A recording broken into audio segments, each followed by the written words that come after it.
Hello दोस्तों, आप सभी का स्वागत है मेरे YouTube चैनल में द केमिस्ट क्लब। जैसा कि आप जानते हैं हमारी एक रैंक बूस्टर सीरीज़ भी चल रही है जिसमें हम प्रीवियस ईयर क्वेश्चंस डिस्कस करते हैं। तो उसी में आज मैं कुछ और नए बहुत ही अच्छे क्वेश्चंस लेके आई हूँ। तो पिछले हमने कुछ 5 क्वेश्चंस डिस्कस करे थे प्रीवियस वीडियो में 2019 जून के। तो आज मैं उसी की कंटिन्यूएशन में बात करने वाली हूँ। अब मैंने आपसे कुछ बच्चों से पूछा था कि आपको क्या चाहिए, आपको थ्योरी चाहिए या क्वेश्चंस चाहिए। तो बच्चों के मेरे पास रिस्पांस आए मेल में कि मैम आप प्लीज़ क्वेश्चंस ही सॉल्व करवाइए। तो इसीलिए मैंने सोचा कि ठीक है, अब जैसा बच्चे बोलेंगे वैसा तो चलना ही है मुझे। तो वही मैं आपके सामने और कुछ अच्छे अच्छे क्वेश्चंस लेके आई हूँ। So let's start. तो पहला क्वेश्चन जैसा कि आप देख पा रहे हैं, इसमें पूछा है कि कोई फॉलोइंग हमें रिएक्शन दे रखी है जिसमें Hg+2 की रिएक्शन करवाई है X माइनस से और प्रोडक्ट में बन रहा है HgX। तो अब देखिए हमें इसमें पूछा है कि स्टेबिलिटी कांस्टेंट क्या होगा, मतलब X हमारे पास ऐसा क्या होना चाहिए कि ये जो स्पीशीज़ बने ये स्टेबल बने। तो हमें एक चीज़ पता है कि जब हमारे को कोई स्पीशीज़ ऐसी चाहिए जो स्टेबल होनी चाहिए तो उसमें कैसा प्रिंसिपल होना चाहिए, या तो उन दोनों का नेचर सेम होना चाहिए। अकॉर्डिंग टू पियर्सन प्रिंसिपल जो हम एसिड बेस थ्योरी में पढ़ते हैं उसमें क्या होता है कि सॉफ्ट सॉफ्ट इंटरेक्शन स्ट्रांग होती है, ओके, और weak hard hard interaction strong होती है। ओके, सो सॉफ्ट सॉफ्ट को स्ट्रांग माना जाता है एंड हार्ड हार्ड को स्ट्रांग माना जाता है अकॉर्डिंग टू पियर्सन प्रिंसिपल। तो वही चीज़ हमें यहाँ पर अप्लाई करनी है उसी दिमाग को। तो अब आप जैसे सोच रहे होंगे कि मैंने इसके बारे में कैसे सोच लिया अचानक से, acid base theory Pearson principle ये मेरे पास कैसे आ गया। तो देखिए सीधी सी बात है, ये जो क्वेश्चन है ये बहुत ही जनरल क्वेश्चन है। अगर हमसे वो प्रोडक्ट की स्टेबिलिटी पूछ रहा है तो इसका मतलब कुछ ना कुछ तो ऐसी चीज़ होगी जो उसको प्रोडक्ट की स्टेबिलिटी को गवर्न कर रही है। तो मैंने इसमें एक अंदाज़ा लगाया कि हो सकता है जो मेरे यहाँ पर जो मेरे अनायंस दे रखे हैं वो भी मेरे ऐसे ऑर्डर में दे रखे हैं जो सॉफ्ट हैं। तो अब देखिए मेरा जो Hg है उसका नेचर क्या होता है, सॉफ्ट नेचर होता है। तो सॉफ्ट अगर सॉफ्ट के साथ मुझे बनाना है तभी तो वो स्टेबल बनेगा। तो इसीलिए मेरा सॉफ्ट अनायन क्या होना चाहिए, मेरा होना चाहिए Br।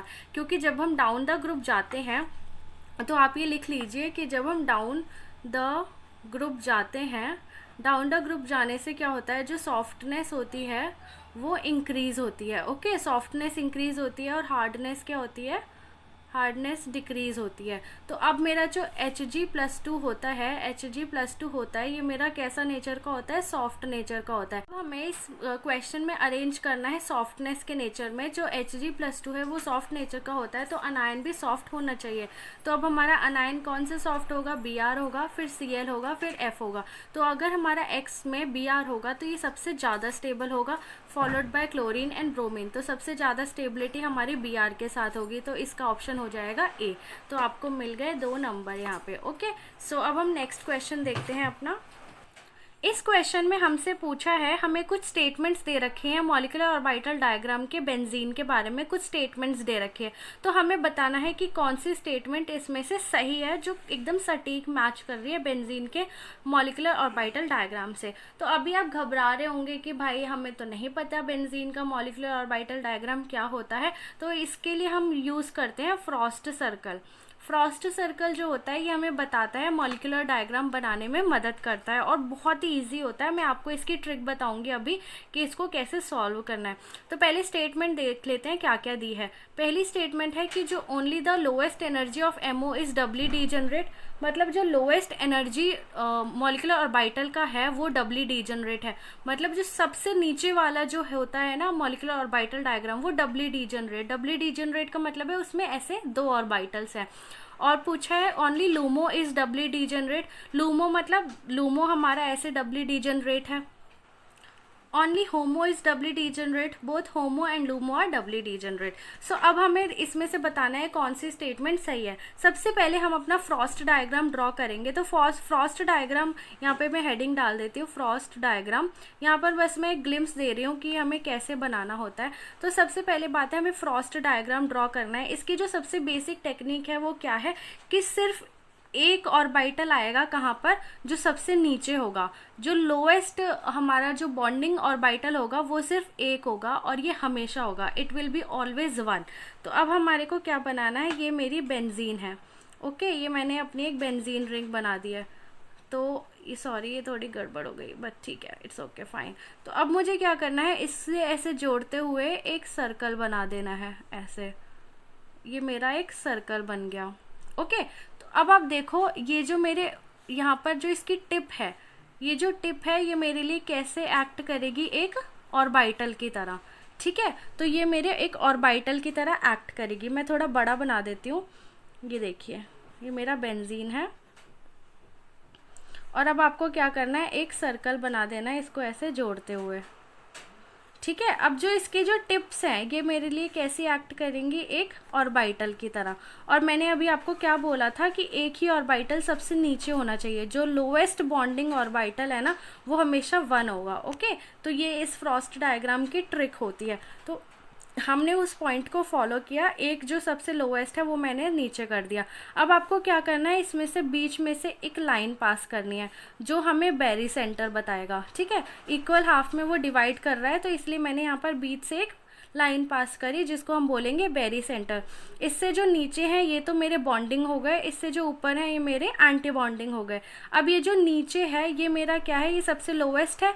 और होमो इसमें से कौन सा होगा, ये वाला होमो होगा। तो ये मेरा कैसा होमो है, ये डबली डीजनरेट है, क्योंकि एक ये दोनों जो लेवल्स हैं ये दोनों सेम एनर्जी पर हैं। ओके, मैं दूसरा पेन यूज़ कर लेती हूँ। सो जैसा कि आप देख रहे हो ये जो है ये मेरा होमो है और ये सेम एनर्जी लेवल पर है। ओके, और ये जो है ये मेरा लूमो है, ये थोड़ा उसके हायर एनर्जी लेवल पर है। तो इसमें मैं क्या देख पा रही हूँ कि जो मेरा होमो है और लूमो है ये दोनों ही क्या है, ये दोनों ही क्या है, डबली डीजनरेट है। ओके, तो ये होमो और लूमो हमारे दोनों ही डबली डीजनरेट है। तो हमारा कौन सा सही हो जाएगा, डी, विच सेज कि both HOMO and LUMO are doubly degenerate. तो आपको अपना आंसर पता चल गया। अब इसमें अगर आपको इलेक्ट्रॉन फिलिंग करने को बोला जाए तो कैसे होगा, इसमें हमें पता है 6 इलेक्ट्रॉन्स होते हैं, तो कैसे भरेंगे, 1 2 3 4 5 6। तो इसको, इस कॉन्फ़िगरेशन को बोलते हैं closed shell configuration, closed shell configuration बोलते हैं। ठीक है, इसको क्लोज्ड शेल कॉन्फ़िगरेशन क्यों बोलते हैं, क्योंकि इसके जितने भी बॉन्डिंग इलेक्ट्रॉन्स हैं वो सब बेरी सेंटर के नीचे हैं और क्लोज्ड है। मतलब ये पूरा जो ऑर्बिटल डायग्राम है ये मेरा क्लोज्ड है, कोई भी एक्साइटेड स्टेट में नहीं है या कोई भी एंटी बॉन्डिंग में नहीं है। तो हमें पता है फ्रॉस्ट डायग्राम से भी पता चलता है कि जो हमारा बेंजीन है वो most of the stable compound है। It is very aromatic and highly stable compound, जैसा कि हम देख पा रहे हैं इसके फ्रॉस्ट डायग्राम से। तो अगर आप चाहते हैं मैं फ्रॉस्ट डायग्राम की एक अलग वीडियो बनाऊं तो आप मुझे प्लीज़ नीचे कमेंट कर देना, मैं आपको बहुत इजी और ट्रिक से समझा दूंगी कि कैसे हमें 5 membered, 6 membered, 7 membered, 8 membered, 9 membered, 10 membered, इन सब रिंग्स का हमें कैसे फ्रॉस्ट डायग्राम बताना है।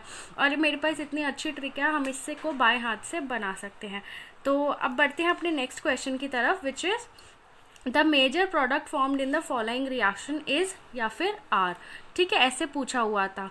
तो अब इसमें क्या दे रखा है, हमें सोडामाइड दे रखा है और लिक्विड अमोनिया दे रखा है, और ये हमारे को क्या दे रखा है, क्लोरोपिरिडीन दे रखी है। सो अब जैसा कि आप जानते हो हमें ये कंडीशन पता है, ये किसकी कंडीशन होती है, बताइए किसकी कंडीशन होती है, ये होती है बेंजाइन की। तो ये कंडीशन दोस्तों, अब हमें इसमें बताना है कि इसका प्रोडक्ट क्या होगा। तो आपको थोड़ा बहुत आइडिया तो होगा कि बेंजाइन क्या होता है। बेसिकली बेंजाइन हम इसको बोलते हैं, ये जो हमारी बेंजीन है ये कुछ इस प्रकार से होती है, तो इसको, इस पर्टिकुलर इंटरमीडिएट को हम बेंजाइन बोलते हैं। तो अब इसमें पूछा है कि इसके प्रोडक्ट क्या होंगे। तो जैसा कि आप देख पा रहे हैं हमें इस कंडीशन को देख के पता चल चुका है, एक आइडिया हो गया है कि पक्का बेंजाइन का क्वेश्चन है। तो अब इसके प्रोडक्ट, और एक चीज़ आपको हमेशा याद रखनी है कि जब भी बेंजाइन बोलेंगे तो हमेशा उसके मिक्सचर ऑफ प्रोडक्ट बनते हैं, कभी भी सिंगल प्रोडक्ट नहीं बनता, क्योंकि दोनों पॉसिबिलिटी होती है अटैक होने की। यहाँ से भी अटैक हो सकता है, यहाँ से भी अटैक हो सकता है, कहीं से भी अटैक हो सकता है। तो हमेशा 2 प्रोडक्ट बनते ही बनते हैं। बहुत रेयर होता है कि, मतलब रेयरेस्ट ऑफ रेयर होता है कि जब एक ही प्रोडक्ट बनता है। जैसा कि एग्जाम्पल के तौर पे मैंने आपके सामने 2 तरीके के बेंजाइन बना रखे हैं, जिसमें एक बेंजाइन यहाँ पर है और एक बेंजाइन यहाँ पर है। तो अब अगर आप देखोगे तो एक अटैक इस पे यहाँ से हो सकता है, एक अटैक इस पे यहाँ से हो सकता है, और इस बेंजाइन में भी एक अटैक यहाँ हो सकता है और एक अटैक यहाँ हो सकता है। तो 2 प्रोडक्ट हमें इसमें भी मिलेंगे, 2 प्रोडक्ट हमें यहाँ भी मिलेंगे। तो इसीलिए मैंने आपको बोला कि हमेशा मिक्सचर ऑफ प्रोडक्ट मिलते हैं बेंजाइन में, कभी भी सोलो प्रोडक्ट आपको नहीं मिलेगा। मेजर और माइनर का थोड़ा फ़र्क पड़ता है, तो मेजर और माइनर तो उसमें पूछा नहीं है, इसमें पूछा है कि कौन से फेवरेबल प्रोडक्ट्स बन सकते हैं, तो हमें दोनों ही प्रोडक्ट को कंसिडर करना है। सो अब इसके आंसर में हमें दो ऐसे ऑप्शंस दे रखे थे जिसमें सोलो प्रोडक्ट दे रखा था। तो अब आपको क्या करना है कि इसका सोलो प्रोडक्ट को तो कैंसिल कर देना है, क्योंकि ये ऑप्शन आपका नहीं होगा। ओके, हमेशा कौन सा आपका प्रोडक्ट बनेगा, जो आपके डबल प्रोडक्ट दे रखे होंगे, मतलब मेजर माइनर दोनों दे रखे होंगे। ओके, इसमें कभी भी आपको सोलो प्रोडक्ट नहीं मिलेगा। सो अब आपको इसका ऑप्शन बताना है कि आपको सॉल्व कैसे करना है। तो अब मुझे पता है। दोस्तों, मैंने आपके सामने एक रिएक्टेंट बनाया है जो हमें दे रखा है क्वेश्चन में। तो इसमें आप देखोगे कि 2 एसिडिक प्रोटॉन्स हमें दे रखे हैं। ठीक है, हमें पता है कि इसमें 2 एसिडिक प्रोटॉन्स हैं। तो अगर मैं पहले प्रोटॉन 1 को एब्स्ट्रैक्ट करूंगी, फिर उसके बाद 2 को एब्स्ट्रैक्ट करूंगी। तो अब देखिए, जब मैंने प्रोटॉन 1 को एब्स्ट्रैक्ट किया तो मेरा ऐसा कुछ प्रोडक्ट बनेगा। यहाँ पर मेरा होगा क्लोरीन, यहाँ पर होगा नेगेटिव चार्ज, यहाँ पर होगा लोन पेयर, और यहाँ पर एक डबल बॉन्ड, एक डबल बॉन्ड, एक डबल बॉन्ड, और यहाँ पर मेरा होगा हाइड्रोजन। तो अब जैसा कि आप इसमें देख पा रहे हो कि ये लेस स्टेबल है। लेस स्टेबल क्यों है, आप बताओ मुझे क्यों लेस स्टेबल है? क्योंकि ये और ये, एक तो नेगेटिव चार्ज है और एक लोन पेयर है, दोनों ही इलेक्ट्रॉन्स बगल बगल प्रेजेंट है, तो इनके बीच में क्या होने वाली है? खतरनाक रिपल्शन। तो ये प्रोडक्ट तो मेरा पाथवे बिल्कुल गलत है, क्योंकि ये तो नहीं हो सकता है। ऊपर से जब बेस यहाँ पर, इसके पास लोन पेयर ऑलरेडी प्रेजेंट है, जब बेस यहाँ पर आएगा ना, तो ये देखिए कैविटी भी कितनी छोटी है। यहाँ पर बेस को आना है और फिर प्रोटॉन को एब्स्ट्रैक्ट करना है। जब प्रोटॉन को एब्स्ट्रैक्ट कर लेगा तब भी प्रोडक्ट अनस्टेबल बन रहा है। तो इससे बढ़िया बेस क्या करेगा, वो यहाँ आएगा ही नहीं, वो सीधा कहाँ जाएगा? इस वाले हाइड्रोजन के पास, क्योंकि यहाँ पर सबसे स्टेबल प्रोडक्ट बनेगा। क्यों? क्योंकि यहाँ पर जो नेगेटिव चार्ज होगा वो इस वाले नाइट्रोजन से सबसे दूर होगा। ओके, सबसे ज़्यादा दूर होगा। तो इसीलिए अब हम क्या करेंगे, 2 वाले को एब्स्ट्रैक्ट करेंगे। तो जब मैंने 2 वाले को एब्स्ट्रैक्ट किया तो मेरा कुछ इस प्रकार का प्रोडक्ट बनेगा। ये देखिए कुछ ऐसा होगा, और यहाँ पे होगा नेगेटिव चार्ज, और यहाँ पर होगा क्लोरीन। तो अब ये नेगेटिव चार्ज क्या करेगा, ये इस तरीके से माइग्रेट होगा, और क्लोरीन मेरा क्या हो जाएगा? बाहर। वैसे बॉन्ड्स को तो मैं माइग्रेट कर सकती हूँ, कैसे भी इसको फॉर्मेशन बना सकती हूँ। तो इसको मैं इस प्रकार से भी लिख सकती हूँ। ये देखिए मैंने इसको ऐसे लिख दिया, क्योंकि ये डबल बॉन्ड में कन्वर्ट हो जाएगा ना, मतलब ये जो इलेक्ट्रॉन है ये इधर बॉन्ड के रूप में आ गया, और ये बॉन्ड क्या हो गया? टूट गया। तो इसको मैं इस तरीके से शफल करके लिख सकती हूँ। अब जैसा कि मैंने आपको बताया था कि बेंजाइन बन गया है, तो इसके 2 पाथवे हो सकते हैं अटैक होने के। तो एक पाथवे ये भी हो सकता है कि यहाँ पर भी अटैक हो सकता है, एक पाथवे यहाँ पर भी हो सकता है कि वो यहाँ अटैक कर दे। तो इसके 2 प्रोडक्ट कौन से बनेंगे, मैं आपको यहाँ पर बना के दिखाती हूँ। एक तो जब यहाँ पर अटैक होगा, और कौन अटैक कर रहा है? NH2- sodamide. तो ये आ जाएगा यहाँ पर इस तरीके से, एक NH2 मेरा यहाँ पर आ गया। ठीक है, ये ऐसे, ये ऐसे, ये ऐसे, और एक NH2 मेरा क्या होगा? ये देखिए मैं आपके सामने इसका प्रोडक्ट बना रही हूँ। एक NH2 मेरा यहाँ आ गया, और एक NH2 मेरा यहाँ आ सकता है। तो एक NH2 मेरा यहाँ आ गया। ठीक है, तो ये इसकी पोजीशंस क्या होती हैं? Alpha, beta, gamma. तो एक तो मेरा कौन सा प्रोडक्ट बना? गामा प्रोडक्ट बना, और एक कौन सा बना? बीटा प्रोडक्ट बना। तो गामा और बीटा मेरे 2 प्रोडक्ट बनते हैं इसमें। और सबसे बड़ी बात है इसमें, अगर देखा जाए तो अब वैसे तो क्वेश्चन में पूछा नहीं है कि स्टेबिलिटी किसकी ज़्यादा होगी किसकी कम होगी, आपको तो बस ऑप्शन लगाना है। आपको पता चल गया है कि एक गामा सब्सटीट्यूटेड बन रहा है, एक बीटा सब्सटीट्यूटेड बन रहा है, तो हम ऑप्शन में कौन सा टिक करेंगे? हमारा ए ऑप्शन करेक्ट हो जाएगा, क्योंकि इसमें क्या है? ये बीटा है और ये क्या है? गामा। तो बीटा और गामा सब्सटीट्यूटेड हमारे प्रोडक्ट हो गए। ये तो इसमें सही ऑप्शन में दे रखा है, बट ये गलत है। ये क्या है? Alpha substituted. तो अल्फा सब्सटीट्यूटेड हमारा कब बनता? जब हम 1 वाला प्रोटॉन एब्स्ट्रैक्ट करते, बट वो तो पॉसिबल ही नहीं है, वो पाथवे पॉसिबल ही नहीं है। थर्मोडाइनमिकली और काइनेटिकली दोनों ही वो अनस्टेबल पाथवे है, क्योंकि वहाँ से अगर वो जाएगा तो उसका इंटरमीडिएट भी अनस्टेबल बन रहा है। जैसा कि मैंने आपको दिखाया था कि इसका इंटरमीडिएट भी कितना अनस्टेबल बन रहा है, बहुत रिपल्शन हो रही है। तो इसलिए आपका अल्फा प्रोडक्ट तो बनेगा ही नहीं। तो इस वजह से कौन सा प्रोडक्ट बना है आपका? बीटा और गामा प्रोडक्ट। तो क्वेश्चन में वो आपसे पूछ सकता है कि कौन सा मेजर बनेगा बनेगा, कौन सा माइनर बनेगा, जो हमने बीटा और गामा प्रोडक्ट्स बनाए हैं। तो अब जैसा कि मैंने आपको बताया था, दो पाथवे हैं इसके अटैक करने के, एक तो बेस यहाँ से आ सकता है और एक बेस यहाँ से आ सकता है। तो मैं इसको नाम देती हूँ 1 और इसको नाम देती हूँ 2। तो अब देखिए इनसे मैं इनके इंटरमीडिएट बनाती हूँ, क्या बनेंगे। तो अब जैसे बेस मेरा यहाँ पर आएगा, वैसे तो इस समय मैं इसको न्यूक्लियोफाइल बोलूँगी क्योंकि ये न्यूक्लियोफाइल की तरह अटैक कर रहा है, क्योंकि ये वहाँ पर बैठ जा रहा है जाके। तो बेस मेरा यहाँ अटैक कर रहा है, तो यहाँ पे बेस आएगा और यहाँ पे नेगेटिव चार्ज आएगा। और एक मेरा क्या फॉर्मेशन बन रही है, एक ये फॉर्मेशन बन रही है जिसमें मेरा बेस यहाँ आएगा और नेगेटिव चार्ज यहाँ आएगा। तो ये मैंने आपके सामने, आप देख पा रहे होंगे, मैंने बना दिया। सो अब इसमें मेजर कौन सा होगा, माइनर कौन सा होगा। तो ये मेरा क्या हो गया, बीटा सब्सटीट्यूटेड, और ये हो गया गामा सब्सटीट्यूटेड।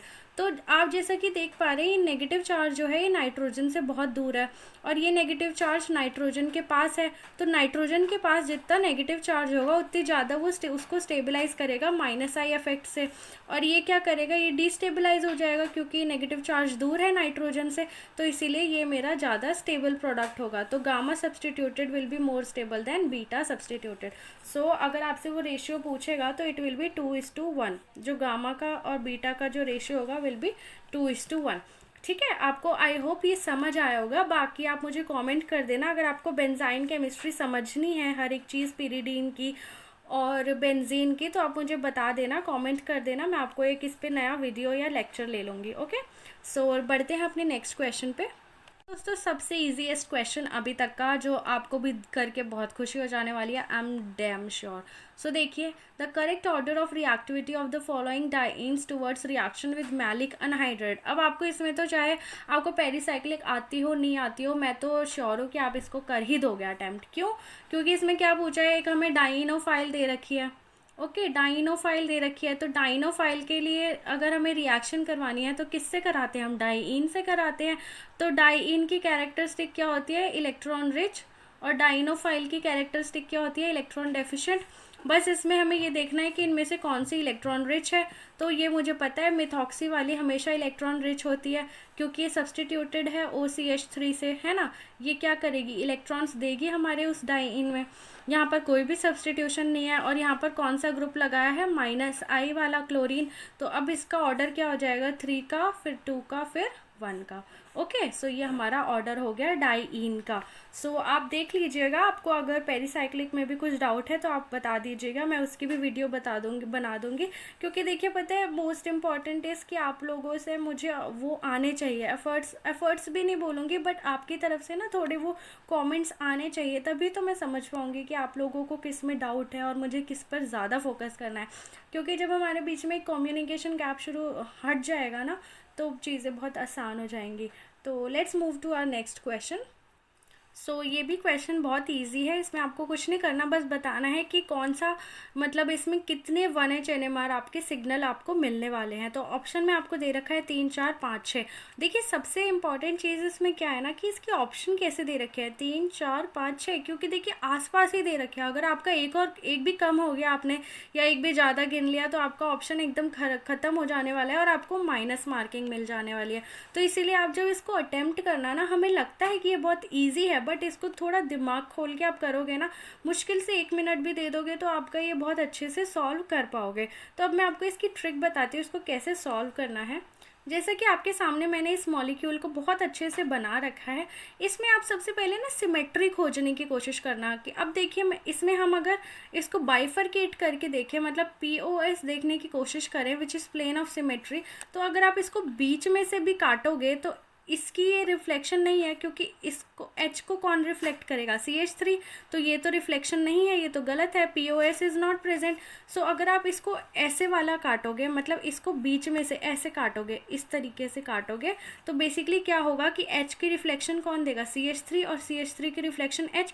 तो मतलब ये भी POS प्रेजेंट नहीं है, क्योंकि H को H ही रिफ्लेक्ट करना चाहिए, तो ये वाली भी POS प्रेजेंट नहीं है। तो अब हम देखते हैं कि कोई एक्सिस ऑफ सिमेट्री प्रेजेंट है क्या। तो अगर आप C2 देखोगे इस तरीके से, मतलब ऐसे खड़े होके, मतलब यहाँ से इस तरीके से जब आप C2 लगाओगे, तो ये क्या होगा, CH3 घूम के इधर आ जाएगा। ओके, मतलब अगर आप ये देखिए, ये वाली जो चीज़ है, इसको अगर आप देखोगे तो CH3 का 180 डिग्री क्या है, यहाँ पर है, तो CH3 घूम के कहाँ आ जाएगा, यहाँ पर आ जाएगा, और ये वाला CH3 घूम के कहाँ चला जाएगा, यहाँ पे। सिमिलरली इसके साथ भी वही होगा। तो ये जो CH3 है, और मैं पेन चेंज कर लेती हूँ, ये एक CH3 हो गया और ये एक CH3 हो गया, तो ये दोनों CH3 कैसे हैं, दोनों सेम हैं। ओके, तो अब आपको क्या करना है कि ये भी CH3 सेम है, ये भी CH3 सेम है। ओके, और ये वाला H सेम है, ये भी H सेम है, ये कौन सा H है, ये भी इसके साथ सेम है, और ये भी इसके साथ इन्वर्ट्स हो जाएगा। क्योंकि क्या करेगा, जब हम C2 लगाएंगे तो ये इसकी प्लेस ले लेगा, ये इसकी प्लेस ले लेगा, ये इसकी प्लेस ले लेगा, ये इसकी प्लेस ले लेगा। तो इस तरीके से आपका क्या होगा, सब अपनी जगह से हिल जाएंगे, अपनी जगह से शफल हो जाएंगे। तो अब इसमें हम हाइड्रोजन देख लेते हैं। ये दोनों हाइड्रोजन तो सेम ही है, तो इसको हम 1 लिख देते हैं। ये दोनों हाइड्रोजन तो सेम है, इसको हम 2 लिख देते हैं। ये दोनों हाइड्रोजन भी सेम है, इसको हम लिख देते हैं 3। और ये सारे हाइड्रोजन का एनवायरनमेंट भी इसके हाइड्रोजन से एनवायरनमेंट से मैच कर रहा है, तो इसको हम लिख देते हैं 4। तो अब आप सोच रहे होगे कि इसके तो 3 हाइड्रोजन है, तो इसको मैंने एक ही काउंट क्यों किया, क्योंकि इसका जो ऐसा इस तरीके से फैला हुआ होगा, तो इन तीनों हाइड्रोजन का ना एक ही एनवायरनमेंट है। इस वजह से हम लोग इसको ना किस में पढ़ते हैं, न्यूक्लियर मैग्नेटिक रेजोनेंस, NMR के चैप्टर में हम ये डिस्कस करते हैं कि जो केमिकल एनवायरनमेंट है वो सेम है कि नहीं है। तो यहाँ पर जो इसका केमिकल एनवायरनमेंट है वो इनके हाइड्रोजन के केमिकल एनवायरनमेंट से मिलता है। तो आप मुझे बता देना अगर आपको ये चीज़ समझ नहीं आई है, तो मैं NMR पे एक अलग वीडियो बना दूंगी कि कैसे हम नंबर ऑफ सिग्नल्स काउंट करते हैं। और एक मेरी ना इसके लिए आपको एक ट्रिक रहेगी, एक एडवाइस भी रहेगी कि जब भी ऐसे कुछ क्वेश्चंस आते हैं ना, तो आपका सबसे पहला काम क्या होना चाहिए कि आपको जितने भी हाइड्रोजन दिख रहे हैं ना उनको एकदम ऐसे फैला के लिख लो, क्योंकि एक भी हाइड्रोजन मिस हो गया ना तो हम लोग गलती कर देते हैं। तो इस वजह से अब आपको इसका आंसर मिल गया 4। यहाँ पे आपको टिक कर देना है 4 पे। तो आपको इसके दोस्तों मुझे उम्मीद है कि आपको आज का ये लेक्चर पसंद आया होगा, और प्लीज़ मेरे को कमेंट करके बताइएगा। और अगर आप चाहते हैं मैं कोई चैप्टर पढ़ाना शुरू करूँ तो आप प्लीज़ वो भी मुझे बता दीजिएगा। And thank you so much दोस्तों, have a great day, bye bye.